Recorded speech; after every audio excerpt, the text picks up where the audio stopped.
हाय दोस्तों, नमस्कार। मैं आपका अपना दोस्त कमल सिंह। आज मैं आप सबको जीवन से जुड़ी कुछ ऐसी बात बताऊंगा जो पता तो लगभग सभी को है पर मानता कोई नहीं है। क्योंकि पिछले 2 सालों में आप सबने देखा होगा, 2020 से लेके मार्च से जब लॉकडाउन लगा था पहली बार 22 मार्च को, तब से लेके आज 5 नवंबर 2021 तक न जाने कितने परिवारों के लोग बेरोजगार हुए, कितने परिवार बेरोजगार हुए, डूब गए, नौकरियां चली गई, कर्जे में आ गए। किन्नों के परिवार पूरे के पूरे ख़त्म हो गए। एक ही परिवार से तीन तीन लोगों की मौत हुई, दो दो तीन तीन लोग चले गए। किसी का घर का बड़ा चला गया, किसी का कमाने वाला जिसके ऊपर पूरा परिवार आश्रित था वो चला गया।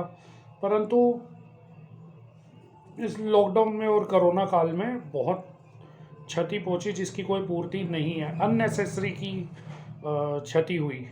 तो उसी के रिगार्डिंग मेरा था थोड़ा सा माइंड चेंज ये है लाइफ को लेके कि आप जीवन में पैसा तो कमा रहे हो, कमाना भी चाहिए, अच्छी बात है। और पैसा ही ज़रूरतें पूरी करता है, पैसा ही शौक पूरे करता है, पैसा खुशियाँ नहीं देता। ये पता होना चाहिए लगभग सभी को। तो शौक़ पूरे करने के लिए पैसा आप कमाते हो भाई, बच्चों की परवरिश के लिए, अच्छे खान पान, अच्छे रहन सहन के लिए, अच्छी बात है। परंतु साथ ही उस पैसे को यूटिलाइज भी करो, उस पैसे को यूटिलाइज करो। पैसा संभाल के रखना, जोड़ के रखना बहुत सारा, उसकी ज़रूरत नहीं है। कितने लोग मर गए। मैंने एक एग्ज़ाम्पल मैं दे रहा हूँ छोटा सा, कि एक व्यक्ति पिछले 30 साल से नॉन स्टॉप कमा ही रहा है, खूब सारा कमाया उसने, अचानक बीमार हुआ, चला गया। उसने उस पैसे का सुख भोगा।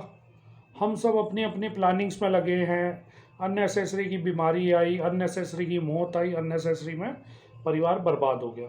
हम सब अपनी अपनी प्लानिंग्स में लगे हैं कि भाई 6 महीने बाद मैं ये करूँगा, मेरे पास थोड़े पैसे हो जाए तो मैं ये काम करूँगा, मेरे 1 साल बाद ये काम होना है। तो कोई शादी को, कोई बच्चों की प्लानिंग्स, कोई whatever, what kind of the lots of things are happening there, and the lots of peoples, lots of families are planning their futures. But what about God's planning? भगवान की प्लानिंग क्या है, उसकी तो प्लानिंग किसी को नहीं पता। हम सब अपनी अपनी प्लानिंग्स में लगे हैं। उसने चुटकी बजानी है, गेम ओवर। तो यही हुआ ना। देखो, रोहित सरदाना आज तक का एंकर था, 8 साढ़े 8 लाख रुपए महीना उसकी सैलरी, दो छोटी छोटी बेटियां, बिल्कुल फिट फटांग जाट आदमी, 6 फुट की हाइट उसकी। थोड़ा सा बीमार हुआ, 4 दिन अस्पताल में रहा, चला गया। हैं तो ऐसे बहुत सारे एग्जाम्पल आपके अपने जानकारी में होंगे, अड़ोस पड़ोस में होंगे, कितने परिवारों के सिर से साए उठ गए। तो मेरा कहने का मतलब ये है कि आप पैसे को सिर्फ कमाएं और जोड़े नहीं, उसको यूटिलाइज करें। थोड़ा सा अपने परिवार के साथ उस पैसे को इस्तेमाल करें, उसको खर्चना भी सीखें। आप कमाना तभी सीख पाएंगे अच्छे से जब आपको खर्चना आता हो। इन्वेस्टमेंट्स, तो इन्वेस्टमेंट करें। पैसे को मल्टीप्लाई करना चाहते हैं तो कर सकते हैं तो कीजिए, बट लेकिन उसको यूटिलाइज भी कीजिए। मैं एक बताता हूँ। मान लीजिए आपके पास अगर 5 लाख रुपया है और वो 5 लाख रुपये में से आपने जोड़ लिया, आपकी सेविंग्स है, वो भाई परिवार की सेविंग है, भाई बच्चे हैं, वाइफ है, माँ बाप हैं, परिवार है, सेविंग्स कर ली। दिल्ली में रहता है वो व्यक्ति जिसके पास 5 लाख रुपया है, वो उसकी सेविंग है। महीने की सैलरी उसकी 40-45 हज़ार आ रही है, घर का खर्चा भी चल रहा है, 20 बच्चे पल रहे हैं, स्कूल बच्चे जा रहे हैं। एक बच्चे की बीमार हो गया, तबीयत खराब हो गई अचानक, और पिछले 2-3 साल से वो दिल्ली से बाहर कहीं अपने बच्चे को, परिवार को घूमने फिरने भी नहीं जा रहा, सिर्फ सेविंग्स कर रहा है।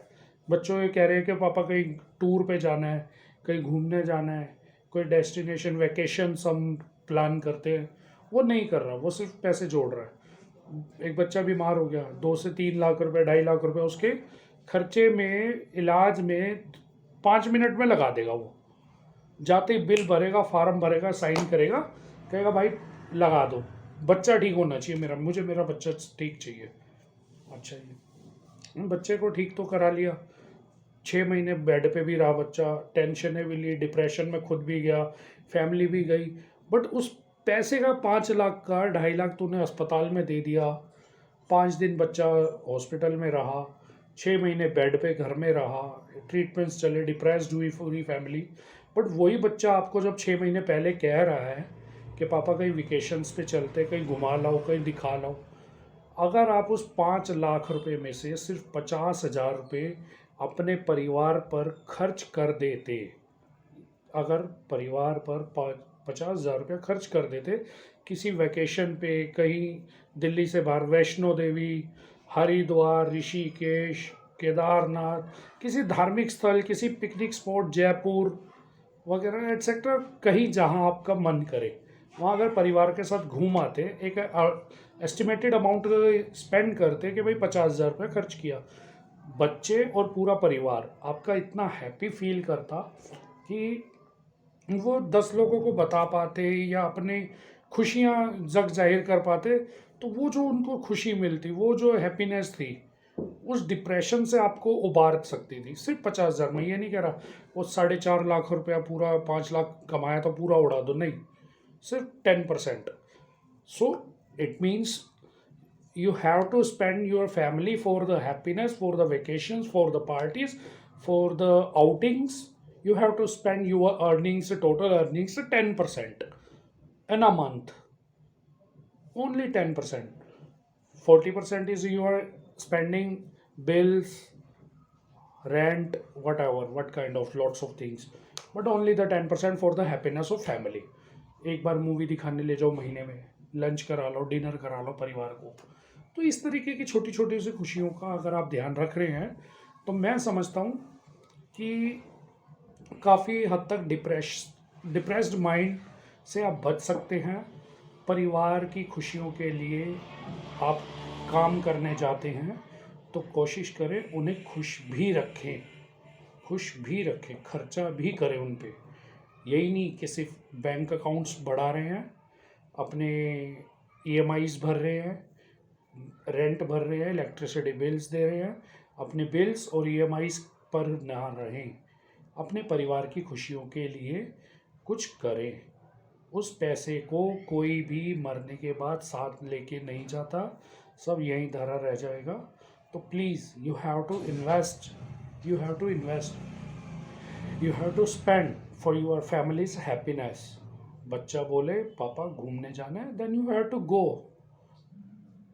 क्यों बेकार में इधर उधर। तो मेरा कहने का ये मतलब था, इस लॉकडाउन और कोरोना काल ने इतना समझा दिया है कि पैसा कितना ज़रूरी है रिश्तों से, और रिश्तों की और परिवार की खुशियाँ कितनी ज़रूरी है पैसे से। जब आप बिस्तरे पे होंगे तो पैसा काम नहीं आएगा, और जब आप खुश नहीं हैं तो भी पैसा काम नहीं आ रहा है, और जब आपके पास पैसा नहीं है तो आपके साथ भी कोई नहीं है। ठीक है, तो आप दोनों चीज़ों को बैलेंस करके चलें, तो उस चीज़ का ध्यान रखें। तो मेरा यही एक रिक्वेस्ट आप सभी से है। So please, thank you so much, have a good day, take care, bye bye.